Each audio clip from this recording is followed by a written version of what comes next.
How to practice at home. Hello, my friend. Good to see you. How are you? Great. So listen, today I am going to give you lots of ideas about how to practice speaking English when you are alone at home. So listen, today we're going to be looking at how to practice speaking English when you are alone at home. It's not so easy for many people, right? Because maybe you don't have any native English speakers in your city.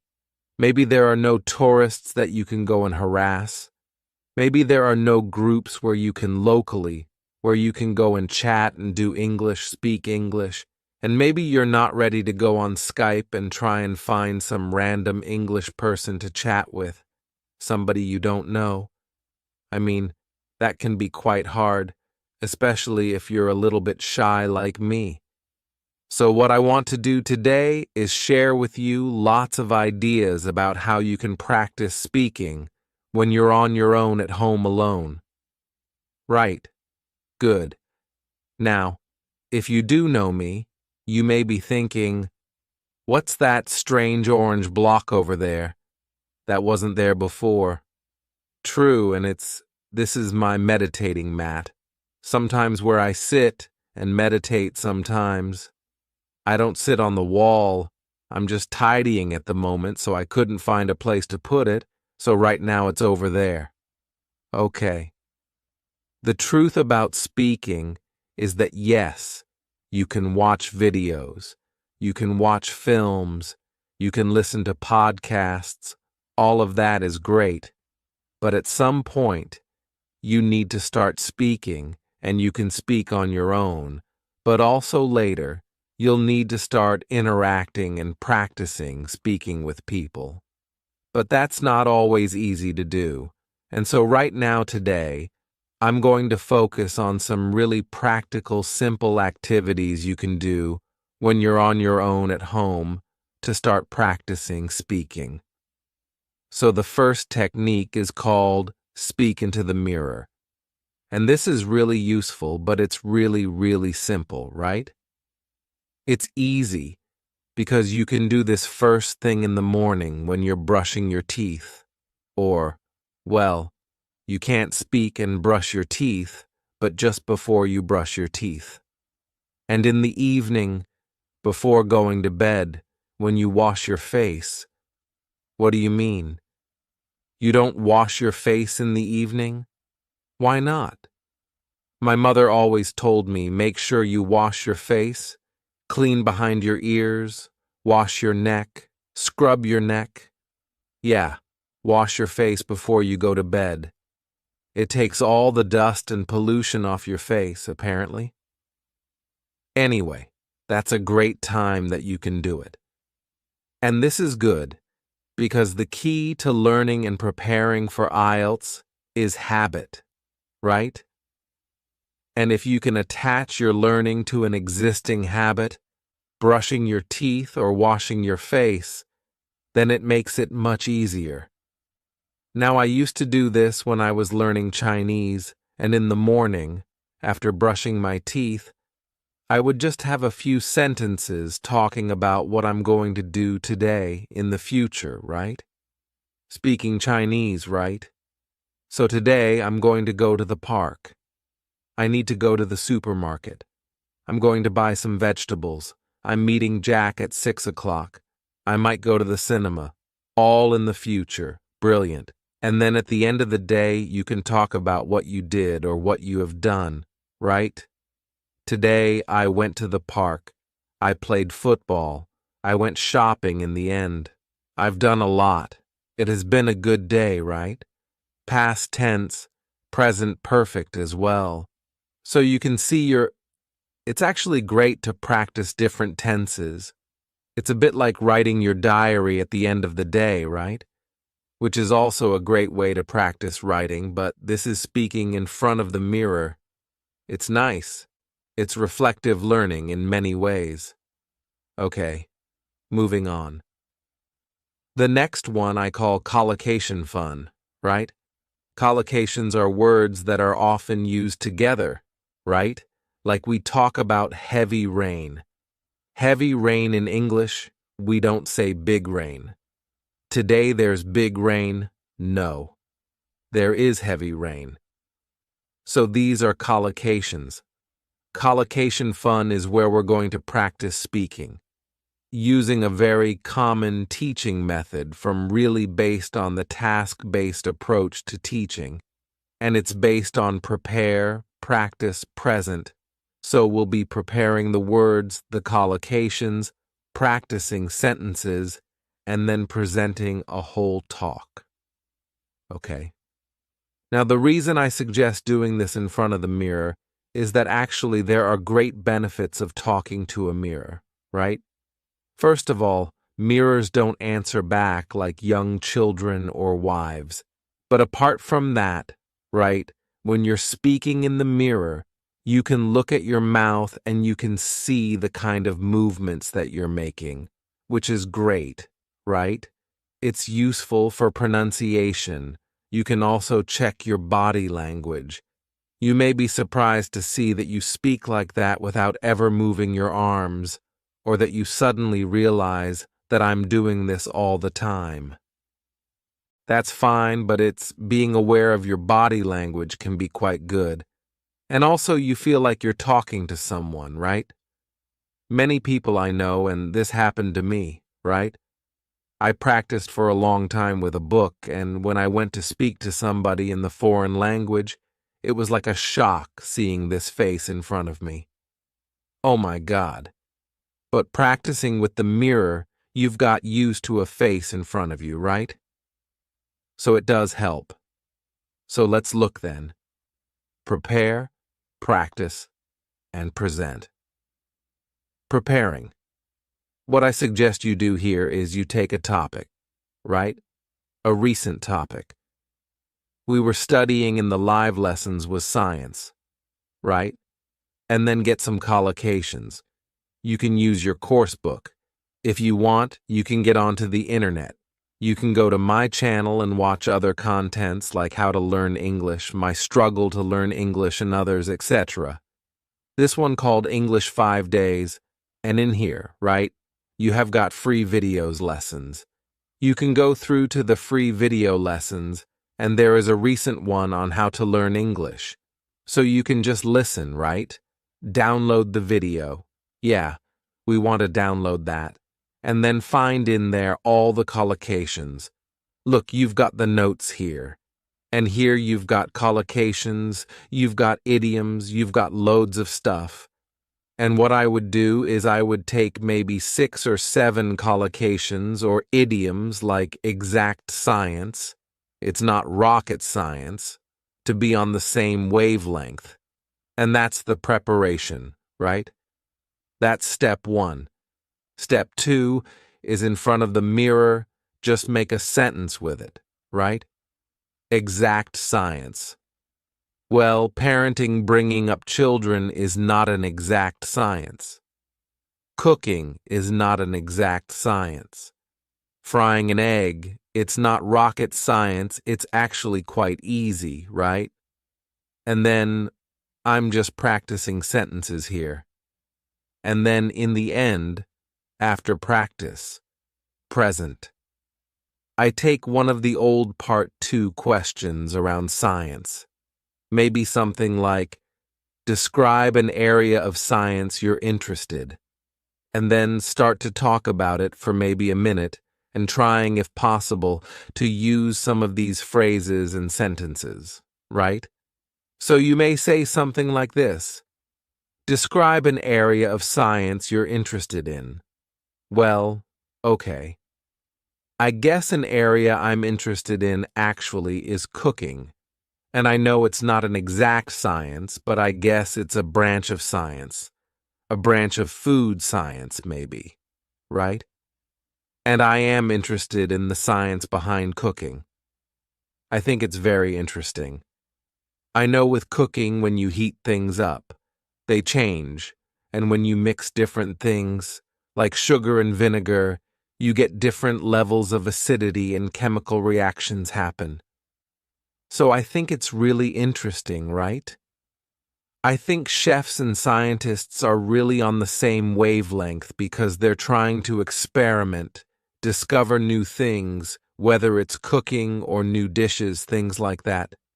I know cooking isn't rocket science, but I am interested in how it works. And so, yes, although it's not a hard science, I think it's an interesting area of science for me. So you can see what I'm doing really here is not giving a perfect part to answer. I'm just trying to activate and practice some of these expressions that I've been learning. And that's it, really. So that's it. It's great because that preparing the collocations, practicing the sentences, and then presenting a talk is a really tried and tested method. Do it in front of the mirror. It's great. You get everything. You get the contact with somebody, but you can see yourself. You can monitor yourself. It's really, really effective collocation fun. Great. I want to go and do it. It sounds like so much fun. I'm going to do it again right now. I'll be back in a moment. And next up is practice with short audios. Now, I am a big fan of extensive listening, right? Listening to podcasts and films, that's great. But when it comes to speaking, I think short audios are much better. They are bite-sized chunks. They're easy to use, and your concentration is shorter, for shorter periods of time. You can work with, for example, recorded IELTS sample answers. There are many websites have those. Not written, it must be recorded, right? You want to listen and then speak. There's a tool that I've talked about in the past to many of the students here.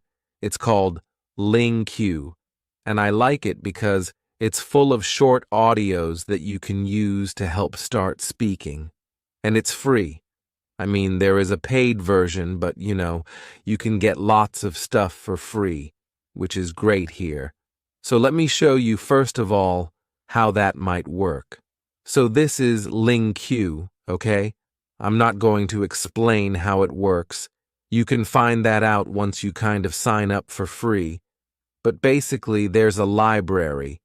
You choose your level here. So let's say I'm going to go intermediate, and you can choose down here different audios to listen to. I've got one of my previous lessons here about sport that I will open up. And let me just show you briefly how it works. We'll just focus on the bit on the left, okay? Okay, let's try. Hello, Stephen. Hello, Steve. Nice to see you again. Nice to see you again. So what I want you to focus on first is as you listen to the sentence, pick out the stressed words. Nice to see you. Nice see you. Like to chat a bit about your interest in sports. Chat, interest, sports. So I'm just repeating the stressed words. Chat, interest, sports. Sure. You lived in Japan for quite a few years, I think. Lived Japan years, I think. Right about 9 years. 9 years. Okay. So you can see I'm just doing the word stress, and also you can also pick out chunks or phrases that you like or that sound interesting. Years, and I think you lived in different cities. That's right, I lived in Sendai for 4 years, which is a little bit north of Tokyo. A little bit north. A little bit north. That's interesting. Which is a little bit north, right? Not in the north, not located in the north, is a little bit north of. Nice. Tokyo for 4 years and then 1 year down south in Shikoku. Down south. Interesting. Not in the south, down south. Okay. And did you play any sports when you were in Japan? A little bit. A little bit. I love that. A little bit. A little bit. Played a little bit of soccer. I played a little bit of soccer. A little bit of soccer, isn't that great? So you can see I'm picking out either the stressed words or little phrases or chunks that I like, and this is really helping us listen and prepare for speaking. Next, what you'll do after you've finished, if you want, you can check the tape script as you listen again. That's fine. But at the end, what I would like you to try and do is try to repeat the audio or the lesson, giving a summary. So repeating it with your words, not reading, not listening. In fact, you can just close that and focus on your own words, right? Oops. And then after you've done that, and you've done a bit of practice, you could then try to retell the lesson or the story and record yourself. If you're not sure, you can use there's mobile apps to record your voice. There's Vocaroo, which is also a very simple online voice recorder, and recording yourself is great because it puts pressure on you. And that, my friend, is good. Also, you can then, once you've listened back, go and compare to the original lesson or story with the tape script and see if it's different. Did you make a mistake? Instead of saying a little bit of football, did you say a little bit football? Or did you use different collocations, right? Instead of individualized sports, did you say personal sports? Something different. That noticing, again, puts pressure on you, which is great, and it also helps you notice. A noticing language is a kind of feedback, which is essential to improve. So that's it. Practice with short audios. Right, the next one is really fun, and it's about imitating your favorite English-speaking actor or actress. Okay. So here, when you watch a film in English, take some of the actors that you really like and pretend to be them, right? So you're copying their body language, their gestures, their facial expressions, their accent, their voice, their words. You're copying everything. Why does this work? Because it's all about identity. A key part of language learning is your identity as an English speaker. And as students, we often have a mask, or we can create a mask that we hide behind when we speak a foreign language. And this can be very, very helpful to reduce anxiety or stress, especially if you're shy or you don't want to, you're embarrassed of mistakes and of not speaking correctly. When you have this mask to hide behind, it doesn't matter because you're being somebody else, and it's great fun to do this with actors and actresses. Is that actresses? Actresses that you like. Let me show you a very, very simple example. There's a great actor called Rowan Atkinson. You may know him for Mr. Bean, but he plays a myriad of characters, and one of the recent ones is Johnny English, right? Let's have a look at Johnny English. I'm not sure. Let me clear up the uncertainty for you. You haven't. Let me clear up the uncertainty for you. You haven't. Right. So it's that taking the character, try and do the voice and the whole body, and you become that character. And you can do that when you're practicing speaking on your own, right? You probably don't want to do it when you're out and about at the shops or speaking to foreign people. Hello. They'll think you're Johnny English. They think you're mad. But when you're having fun at home, it can be a great way to practice. So that's it. Imitate your favorite English-speaking actor. The next one is to send audio messages, right? Now, if you're using Facebook, WhatsApp, other social medias that have a chat facility, often we send text messages. You probably send them in your own language, but you could think about sending them in English, right? And go a step further. Send an audio message rather than a written message, because that will be practicing your English. Okay. You can do this if you have some friends who maybe speak English or family members. You can have a bit of fun with them practicing sending messages to each other in English or any other language, right? I mean, we do this sometimes. It can be quite fun to do. And the great thing about sending audio messages is it's not like a live phone conversation where the pressure is there. You have time to prepare to think about what you're going to say to record it, and if you don't like it, delete it. Record it again. But it doesn't have to be perfect, right? It's just about practice. Not perfection, practice. So sending audio messages is a great way to do it. Next up, imitate the English foreigner. Now, I'm sure most people can imagine or know how English people speak your language, right? If you've got tourists or you've met people from other countries who speak your language, how do the English people speak your language, right? Take that sound, that accent, and start to use it.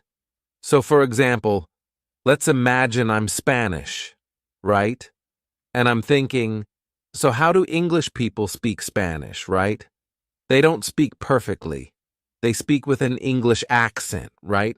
So the Spanish person would try and speak Spanish with the English accent, right? And then switch to English, but keep that accent. Hello? How are you? I'm fine, thank you. Can you hear that? That the same pronunciation and accent is easy to switch, and suddenly my English sounds English. It sounds great. Right. That's it. I'm doing an example with Spanish, but you could do it with any other language, right?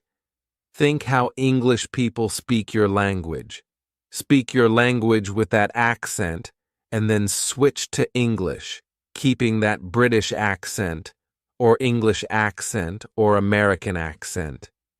It really can be quite useful and fun to boot. Great. Now the next idea is shadowing. Of course, a shadow, right? If the sun is shining down on the floor behind you, you have a shape the same as you, right? Dark. That's your shadow. The sun leaves a shadow. You leave a shadow. And to shadow someone is to follow somebody. So if I shadow you, it means I'm following you. Sometimes detectives will shadow suspicious people, right? Now, in language, when we shadow somebody, it can be just to repeat them, but you're very close behind them, right? Remember, wherever you go, your shadow follows very closely. So here, the thing to do is to find a short audio and to listen for maybe a minute and to repeat almost on top of the voice, but maybe a fraction of a second behind them. So you're just behind them, but you are really following them very, very closely. Do not wait for the sentence to finish and then repeat. This is different. This is being really close behind them, and it forces you to pick up on word stress and intonation. And if you focus on those two things, it really can help build up that speaking skill, word stress, and intonation. Let me kind of demonstrate. So we've taken from Q-lips or Q-lips a little audio. First of all, I recommend you listen to the minute completely so you've got an idea of what it's about. And I've already done that because I'm well prepared. And then second time, you listen and shadow. Let me show you how close we are behind it. I'm going to use my phone so you can hear properly. So Jeremy, let's get into it. Talk about how to talk about pots. how to talk about movies and music and the kind of artwork that enriches our lives.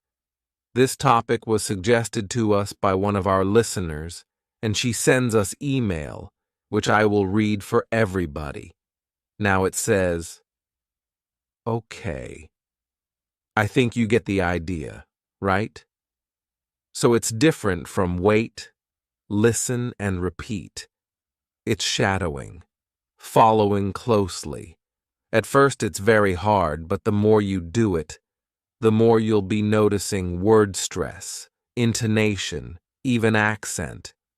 I noticed I was picking up a Canadian accent. About, it's all about.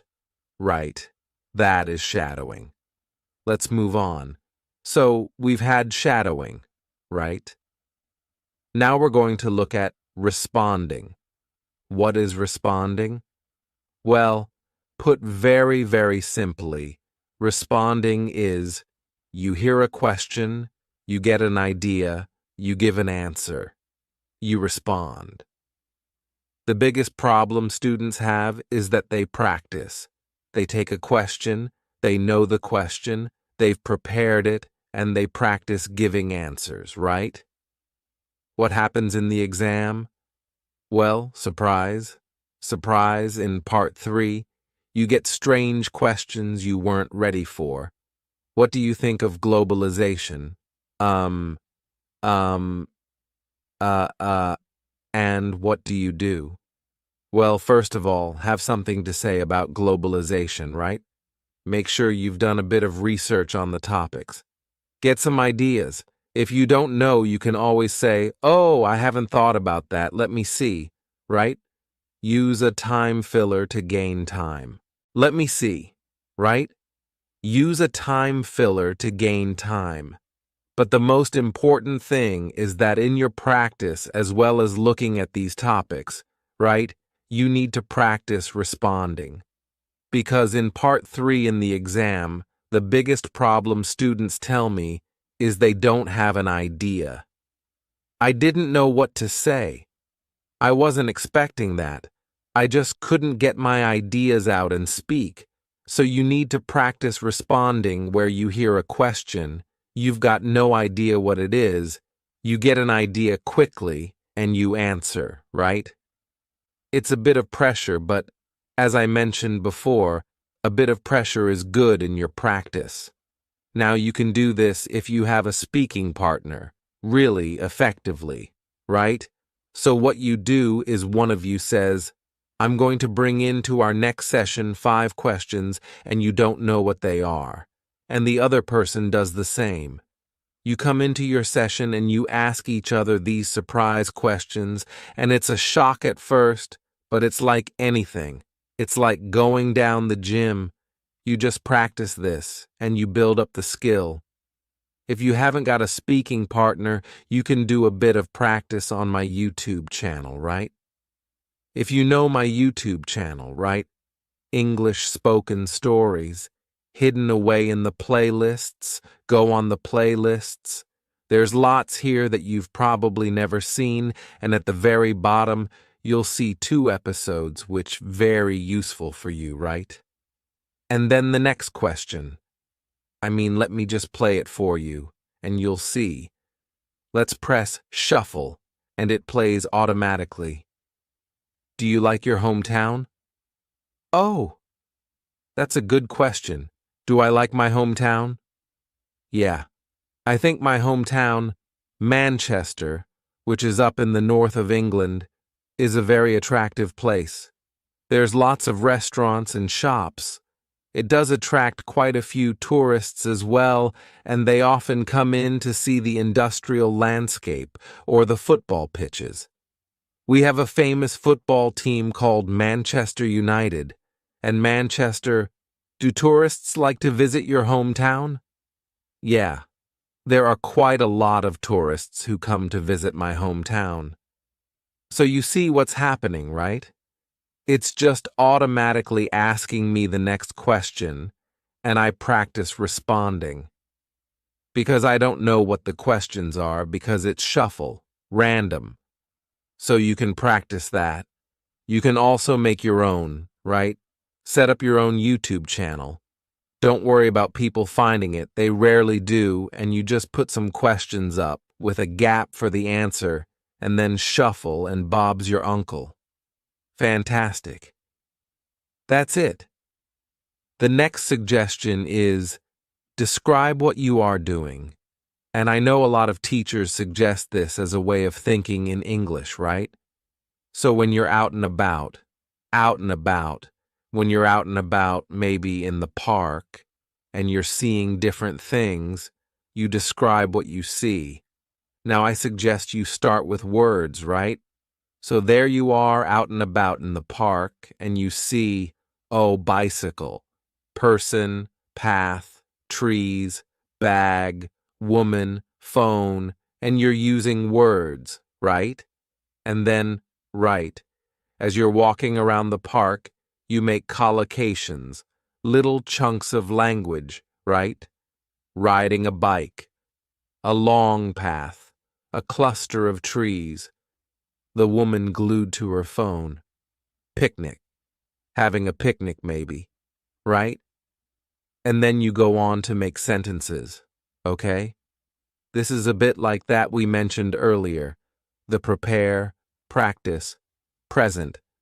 So you're going from words to collocation to sentences, right? Oh, there's a man strolling in the park. There's a woman riding a bike, and also there are lots of trees. There's a woman glued to her phone, and she looks like she's about to have a picnic. And you go on and on and on, right? Great, you can do it in any context. You can do it at home or when you're out, at the shops, wherever. Now you may think and you may say, yeah, but Ariel, you can't go round the streets talking to yourself. People think you're mad. Well, yes and no, right? Nowadays, put these on, right? Nowadays, people walk around and they're on the phone and like, hello. Yeah, John. Yeah. I'm in the park, actually. Yeah, it's lovely. There's a man strolling over there. There's a woman riding a bicycle. Yeah, I'm good. How are you? Right? That's perfectly normal to be talking to yourself in the streets, right? And if you're not comfortable with that, you can pretend that you're Johnny English, right? Pretend you're a spy. Hello? Yes? There's a man walking along a path. There's a woman riding a bicycle, and I think there's a woman glued to her phone, and she's about to have a picnic. Call in the police. Get Johnny English. Pretend to be a spy. I don't know. It's very, very normal, but the key speak out and go from words to collocation to sentences. Great practice. You can do it at home as well. I mean, I'm talking about getting some fresh air. Nowadays, that's not so easy, right?